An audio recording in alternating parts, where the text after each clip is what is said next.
आइए आज के वचन के लिए हम निकालेंगे यूहन्ना 2 उसका 1 से लेकर 11। यूहन्ना 2 उसका 1 से लेकर 11। फिर तीसरे दिन गलील के काना में किसी का विवाह था और यीशु की माता भी वहां थी। यीशु और उसके चेले भी उस विवाह में निमंत्रित थे।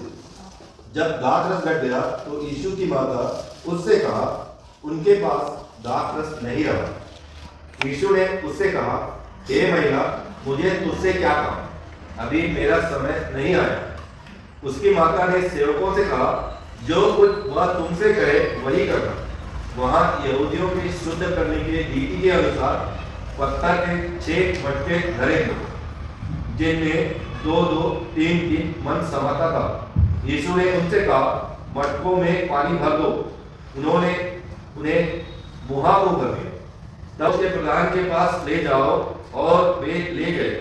जब भोज के प्रधान ने वह पानी छका जो दाखरस बन गया था, और नहीं जानता था कि वह कहां से आया है, परंतु जिन सेवकों ने पानी निकाला था वे जानते थे।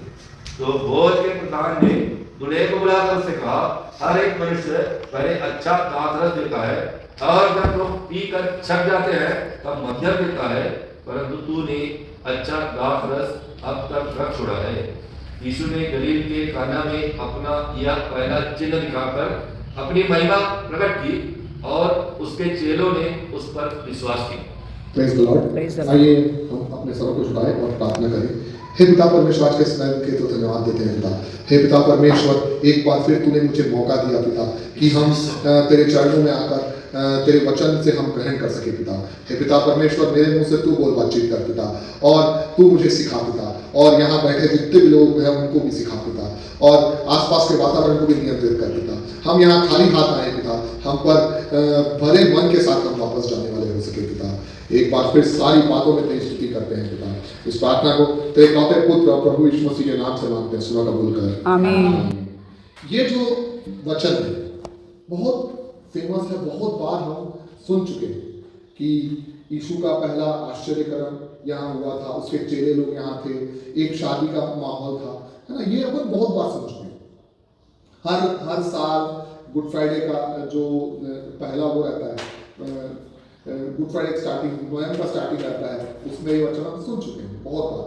अलग अलग पॉइंट्स पे हम विचार कर चुके हैं। तो जब मैं ये वचन ले रहा था जो आज का इवेंट भी है, तो मेरे को 4 पॉइंट्स मेनली लगे जो मेरे दिल को छोड़, मैं आपके साथ भी शेयर करना चाहता हूँ। उसके बाद आखिर में मैं कुछ क्वेश्चंस भी छोड़ूंगा जिसमें हम सबको मनन करने की जरूरत है कि हम कैसे अपने जीवन को और व्यवस्थित और अच्छे ढंग से चला सके उन क्वेश्चंस के द्वारा। पहला जो पॉइंट है जो मैं आपके साथ डिस्कस करना चाहता हूँ वो है, अपने जीवन में यीशु को आमंत्रित करें। अपने जीवन में यीशु को आमंत्रित करें। यहाँ हम देखते हैं एक छोटा सा मौका, एक विवाह। ये कोई पब्लिक गैदरिंग नहीं था, ये कोई प्रार्थना सभा नहीं थी, एक विवाह था, प्राइवेट गैदरिंग था। एक आदमी अपने बच्चे के विवाह में वो लोगों को बुलाता है, पर हम यहाँ देखते हैं कि यहाँ पे यीशु मसीह का कोई काम नहीं है। यीशु मसीह आया अपने चेलों के साथ, अपनी माँ के साथ आया, मदर मेरी के साथ आया, और वो उस भोज में हिस्सा लिया था, बस उतना ही था उसका काम। उसको लेना देना नहीं था कि क्या खत्म हो रहा है, क्या हो रहा है ना, परिवार वाले क्या कर रहे हैं, उसको ही नहीं था। जैसे अपन नॉर्मल शादी में जाते हैं वैसा था। अगर घर की शादी होती तो अपन क्या करते, अपन हाथ बढ़ाते, व्यवस्थाओं को देखते, पर यीशु मसीह एक मेहमान के रूप में गया था, है ना। यीशु मसीह एक मेहमान के रूप में गया था, और उसको वहाँ के लोगों से कोई लेना देना नहीं था। पर हम यहाँ देखते हैं कि यीशु मसीह क्या है, वहाँ भी अपना आश्चर्यकर्म दिखाता है जहाँ उसको कोई लेना देना नहीं है ना। एक छोटा सा जगह है, वो पहले अपनी माँ को जरूर मना कर देता है कि मेरा वक्त नहीं आया है, पर वहाँ वो आश्चर्यकर्म दिखाता है। इससे हमको ये सीख मिलती है कि यीशु मसीह केवल कुछ जगहों में सीमित नहीं है, यीशु मसीह केवल आराधनालयों में सीमित नहीं है, वो हर जगह हमारे साथ आना चाहता है, हमारे घर में। वो हमारे पर्सनल चीज़ों में नज़र रखना चाहता है, पर्सनल चीज़ों में इन्वॉल्व होना चाहता है। हम यहाँ देखते हैं ये उसका कोई पर्सनल एजेंडा नहीं था कि यहाँ आके मेरे को आश्चर्यकर्म करना ही है, और वहाँ जैसे ही वो डार्क मधु खत्म हुआ, जो वाइन खत्म हुआ, वो वहाँ इनिशिएटिव लेता है और उनकी उस समस्या का सॉल्व करता है, उस समस्या का समाधान करता है, क्योंकि वो जानता है अगर एक यहूदी शादी में अगर वाइन खत्म हो जाए तो वो बहुत बड़ा बेइज्जती प्राप्त है ना, क्योंकि वो उनका मेन इंग्रेडिएंट रहता है। तो वो वैसे ही उनके चाहे हमारी नौकरी में हो, चाहे हमारी पर्सनल, चाहे हम किसी परेशानी में हो, किसी भी तरीके के चीज़ों में वो अपना इनपुट देना चाहता है, अपना हमें आशीषित करना चाहता है, हम हमारी हर एक परेशानी को अपने ऊपर लेना चाहता है। पर यहाँ पे डिपेंड ये करता है कि हम उसको बुलाते हैं कि हम उसको इनवाइट करते हैं। यहाँ पे वो जिसके यहाँ काना में शादी हो रही थी, उसने यीशु को इनवाइट किया। वो ये सोच के इनवाइट नहीं किया यीशु को कि मेरे यहाँ दाख मधु खत्म हो जाएगा, मेरे यहाँ कुछ परेशानी आ जाएगी, तो मैं क्या है उस कारण से पहले से प्रिकॉशन लेके यीशु मसीह को इनवाइट कर दूँ, ऐसा नहीं था उसका इंटेंशन ऐसा नहीं था। वो सिर्फ यीशु मसीह को इनवाइट किया उसके चेलों के साथ, उसकी माँ के साथ, है ना।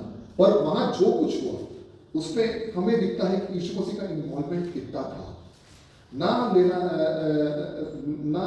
कोई लेना देना, उसके बाद भी वो कितना अच्छे से वो इन्वॉल्व हुआ, है ना।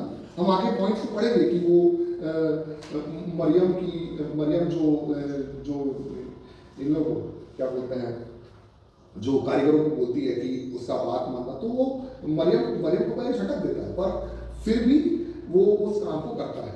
तो यहाँ हम देखते हैं वो हमारे पर्सनल लाइफ में, पर्सनल चीज़ों में इन्वॉल्व रहना चाहता है, हमारे साथ साथ चलना चाहता है, हम उससे दूर नहीं रहना चाहते। हमारी जिंदगी में क्या हो रहा है ना, हमारी जिंदगी में चाहे खुशी हो चाहे दुख हो, वो उस सब का हिस्सा वो बनना चाहता है। ये हमारे ऊपर है कि हम उसको क्या बोलते हैं, इनवाइट करते हैं कि नहीं। इस पैराग्राफ से मेरे को एक दो क्वेश्चन मिला, मैं आपके सामने रखना चाहूँगा। क्या आपने सच में यीशु को अपने जीवन के हर चीज़ों में इनवाइट किया है?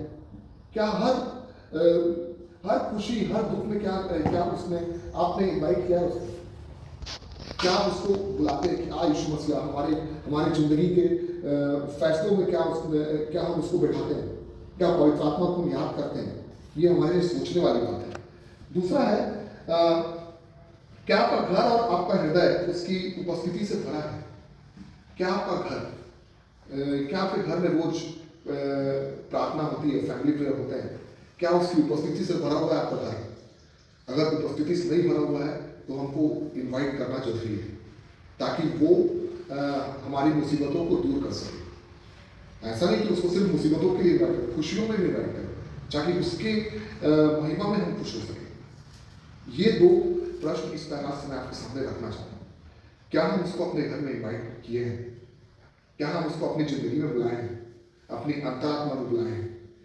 सेकंड पॉइंट जो मैं आपके साथ डिस्कस करना चाहता हूँ वो है अपनी हर आवश्यकता यीशु के सामने रखें।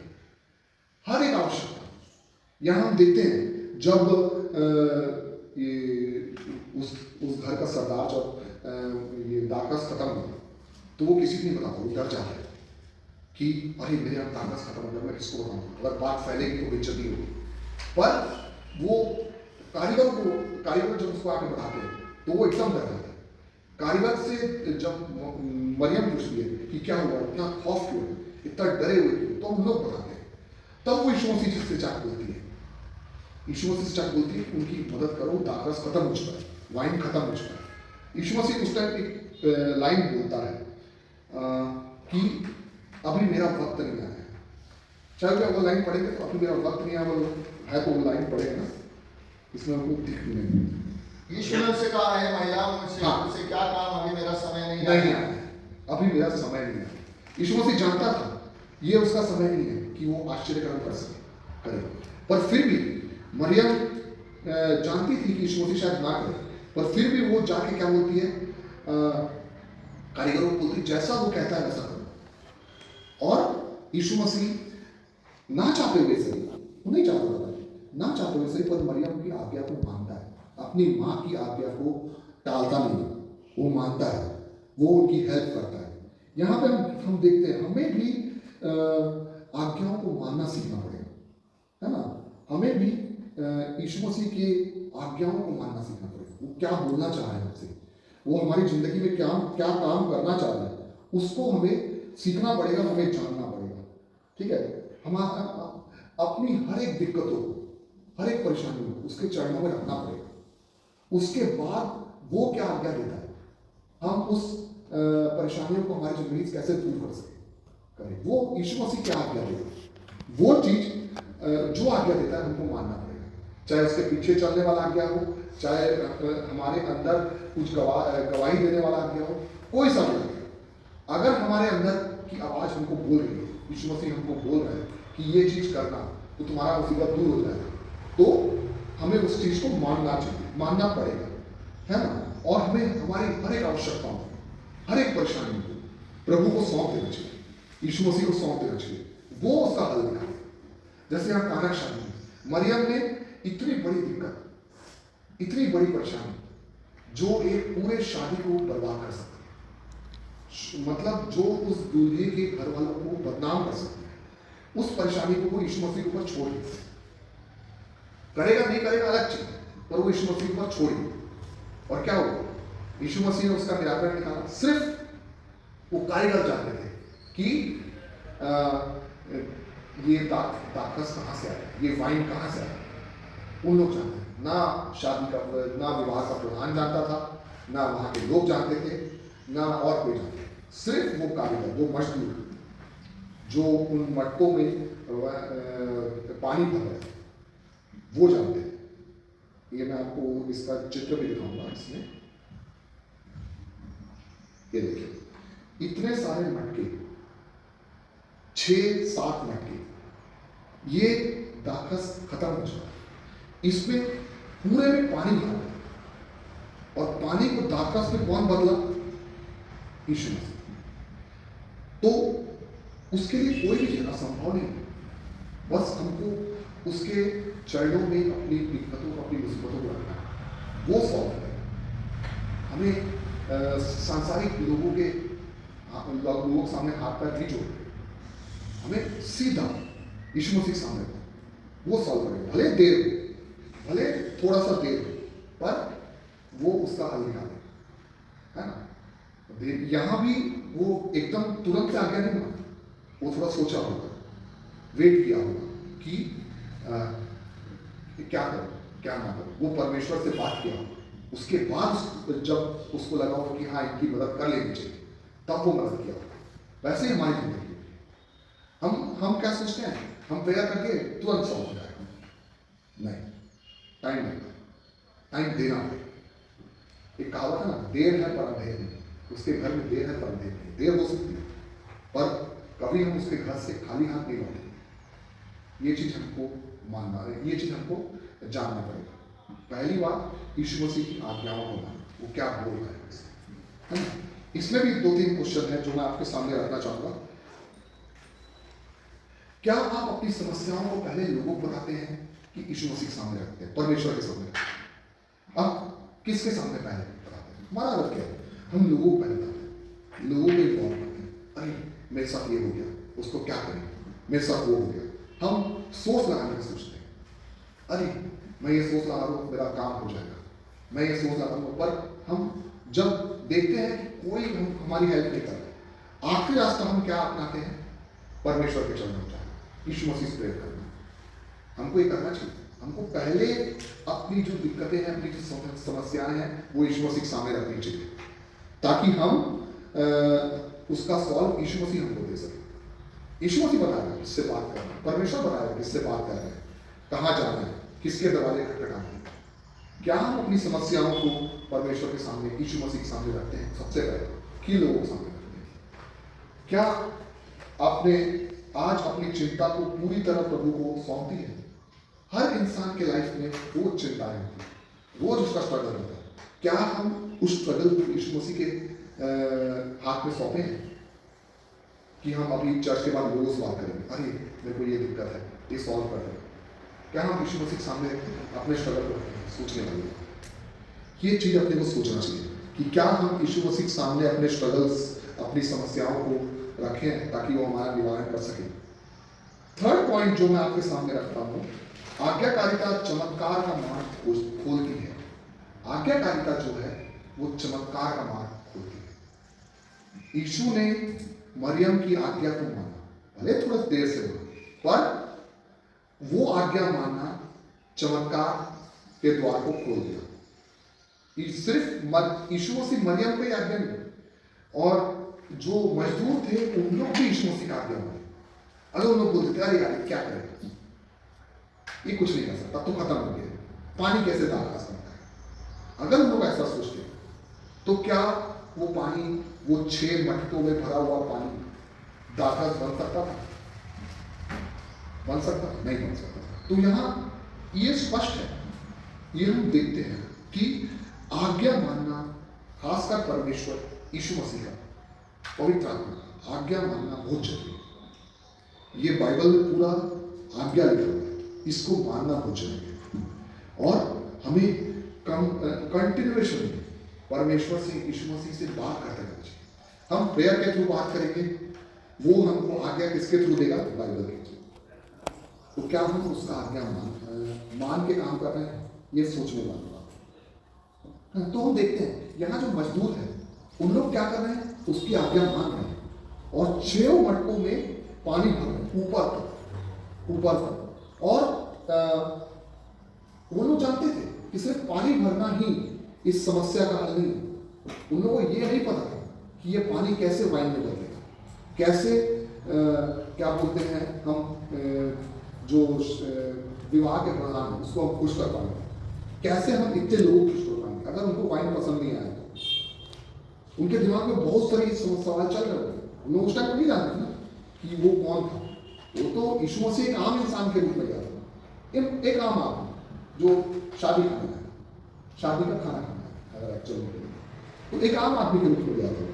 तो हम यहाँ देखते हैं उनके दिमाग में बहुत सारे सवाल चल रहे होंगे। जब उन लोग पानी भर रहे होंगे तब चल रहे होंगे, जब उन लोग जो विवाह के प्रधान के पास ले जा रहे होंगे तब चल रहे होंगे उनके दिमाग में। पर उन्होंने कहीं भी ये नहीं सोचा होगा कि ये नहीं सोचा होगा कि ये जो दाखरस बन जाएगी। उन्होंने विश्वास किया, उन्होंने फल के बारे में चिंता नहीं की। उनके मन में डर जरूर रहा होगा कि क्या हो सकता है, पर उन्होंने फल के बारे में नहीं सोचा। हम लोग क्या रिजल्ट के बारे में सोचते हैं डायरेक्ट, कि अगर हम लोग प्रेयर करेंगे तो हम लोग कल हमारा विश पूरा हो जाएगा, परसों हमारा विश पूरा हो जाएगा। हम कर्म करने से पहले रिजल्ट के बारे में सोचते, ये नहीं करना। हमको अपना काम करना, हमारा काम है यीशु मसीह के सामने उस अपनी इच्छाओं को रखना, अपनी तकलीफों को रखना। अब वो हमारी तकलीफों को कब दूर करता है, हमारी इच्छाओं को कब पूरा करता है, वो उसके ऊपर है ना, वो उसके ऊपर। क्योंकि हम ये नहीं बता सकते कि कितना टाइम लगेगा, कितना ड्यूरेशन लगेगा। हम यीशु मसीह से ये भी नहीं पूछ सकते कि कब तक हमारी इच्छाओं को पूरी करेगा, कब तक हमारी तकलीफों को पूरी करेगा, पूछ नहीं सकते। हमको सिर्फ उनके ऊपर विश्वास करना है। क्या हम विश्वास करते हैं? जैसे इन मजदूरों ने किया, और फिर क्या हुआ? एंड रिजल्ट हम देखते हैं कि वो दाखरस बन गया, और सबसे टेस्टी दाखरस बना, है ना। हम आगे पढ़ते हैं कि लोग वहां बोले कि अभी तक ऐसा दाखरस कहाँ रखा था। सब पहले अच्छा दाखरस पिलाते हैं, उसके बाद मध्यम और जो कम अच्छा रहता है उसको पिलाते हैं। पर उस शादी प्रधान वाले ने क्या कहा, लोगों ने क्या कहा कि तूने अच्छा दाखरस अब तक रख छोड़ा है, तो बेस्ट अब निकला।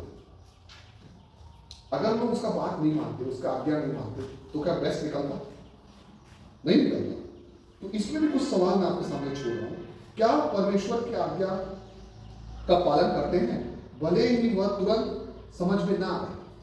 क्या परमेश्वर की आज्ञा का पालन करते हैं जबकि हम जानते हैं हमको तुरंत समझ में नहीं आए, क्योंकि कभी बहुत कॉम्प्लिकेटेड बातें हो सकती है परमेश्वर की? क्या पूरी आज्ञाकारिता दिखाते हैं या केवल आधा पालन? क्या पूरी तरीके से आज्ञाकारी रहते हैं परमेश्वर यीशु मसीह के सामने? क्या आधा पालन करते हैं कि हमको मिल जाएगा, मिलने के बाद हम उसको छोड़ देंगे? नहीं करेंगे। हम कैसे करें? क्या पूरी तरीके से हम आज्ञा का पालन करते हैं उसकी, कि जब हमको हमारी इच्छाएं पूरी हो जाती तो उसको हम चल रहा बाकी क्या करें, छोड़ देते, अगले बात टाल देते? क्या हम ऐसा करते हैं? अगर ऐसा करते हैं तो हमको अपनी लाइफ में झांक के देखना जरूरी है कि हम किस रास्ते चलते हैं, हम किस मुंह से परमेश्वर के सामने अपनी समस्याओं को अगले बार लेके जाएंगे। हमें पूरी तरीके से परमेश्वर यीशु मसीह का आज्ञा का पालन करना जरूरी है। वो हमारी पूरी समस्याओं को बढ़ के ही हमको आज्ञा दे सकते हैं, हमारे अंदर वो बात है। अगर हम आधा पालन करेंगे तो हम अगले बार उसके सामने किस मुंह से करेंगे, वो और देर करेंगे। अगर हमको चाहिए कि परमेश्वर के सामने हम अच्छे भक्त या अच्छे शिष्य बन के रहे और वो हमारी बात इंस्टेंट सुने, तो हमको अपनी आज्ञा का पालन, उसकी आज्ञा का पालन करना जरूरी है। चौथा पॉइंट है, यीशु साधारण को उत्तम बना। यीशु साधारण को उत्तम बना। हम यहाँ देखते हैं एक साधारण पानी पाइप से निकाला हो सकता है, पाइप से निकाला हुआ पानी हो सकता है, वो टंकी से निकाला हुआ पानी, एक सिंपल पानी था, पर उसको उत्तम किसने बनाया? यीशु मसीह ने, है ना। और हम जानते हैं जब मटके कैसे रहे, मटकों में पहले क्या था? दाखरस था।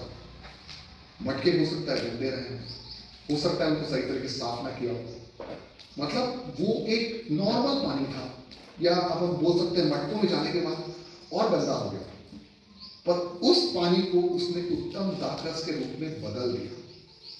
हमको ये यहाँ ये नोट करना जरूरी है, उत्तम दाखरस के रूप में बदल दिया, एक नॉर्मल पानी, ठीक है।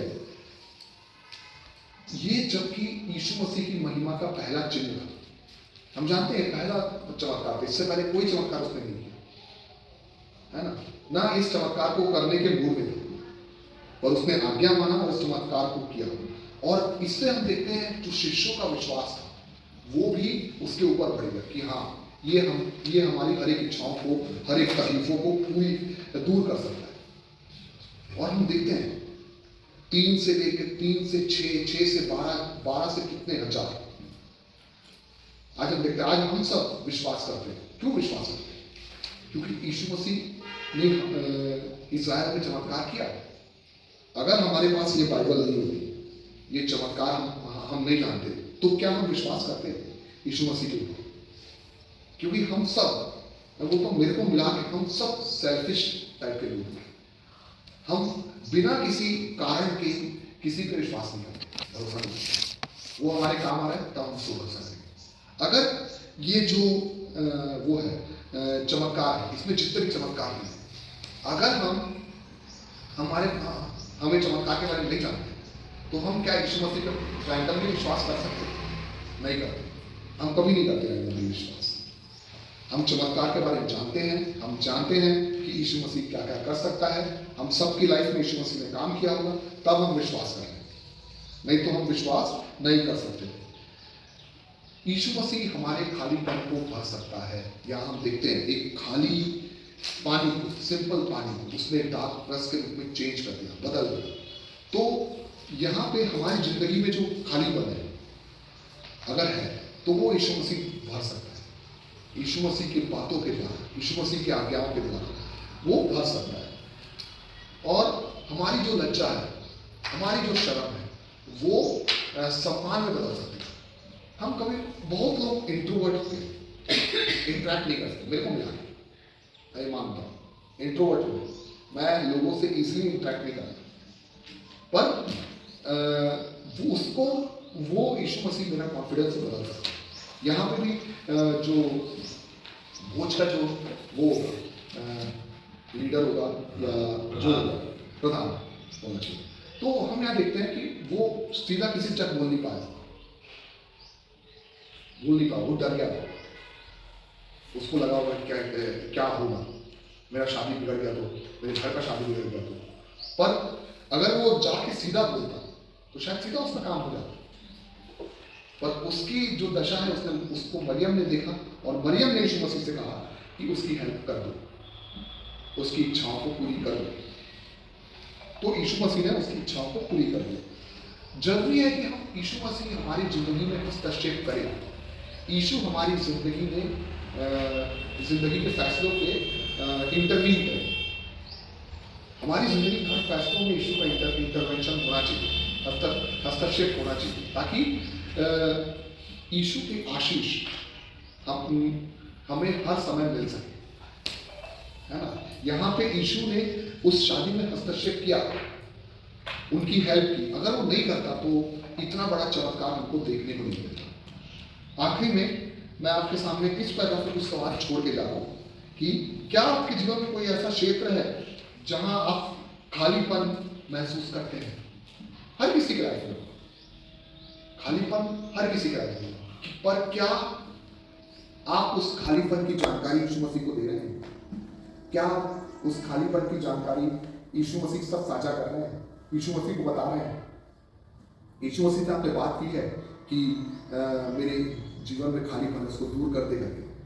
किसी के रूप में भी हो सकता है, जॉब में परेशानी हो सकता है ना, घर में फैमिली में प्रॉब्लम हो सकता है ना, बहुत सारी प्रॉब्लम्स हो सकती है ना। पर क्या हम उसको यीशु मसीह के सामने रखते हैं? सोचने वाली बात। क्या आप विश्वास करते हैं यीशु मसीह उसे सर्वोत्तम आशीष में बदल सकते हैं? क्या आप विश्वास करते हैं यीशु मसीह उसे सर्वोत्तम आशीष में बदल सकते हैं? एक नॉर्मल चीज को एक हाई प्रोफाइल चीज बना सकते हैं? क्या ये आप विश्वास करते हैं? अगर विश्वास नहीं करते तो विश्वास कीजिए, क्योंकि हम सब एक नॉर्मल लाइफ जी रहे हैं। अगर हमको हाई प्रोफाइल लाइफ जीना है तो यीशु मसीह का साथ जरूरी है ना।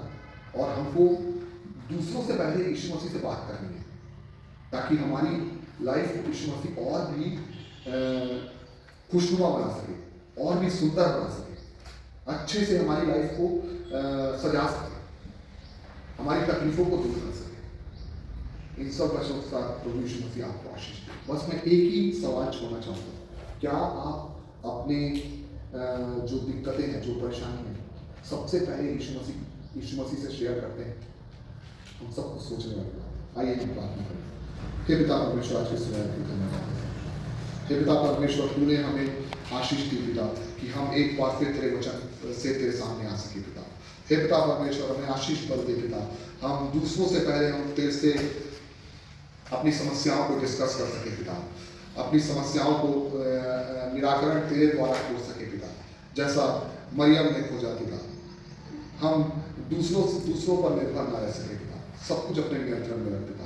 हे पिता परमेश्वर, अगले आने वाले हफ्ते तक जब हम मिलते हैं, तब तक तू हमें आशीष बल प्रदान कर पिता। एक बार फिर सबको तेरे चरणों में लेके आते हैं पिता, सारी बातों से भी पिता, हमें आशीष बल दे पिता, कि हमारी लाइफ भी सुंदर और खूबसूरत हो सके पिता। एक बार फिर सबको तेरे चरणों में लेके आते, इस प्रार्थना को तेरे इकलौते पुत्र प्रभु यीशु मसीह के मधुर नाम से सुनकर बोलता है, आमीन।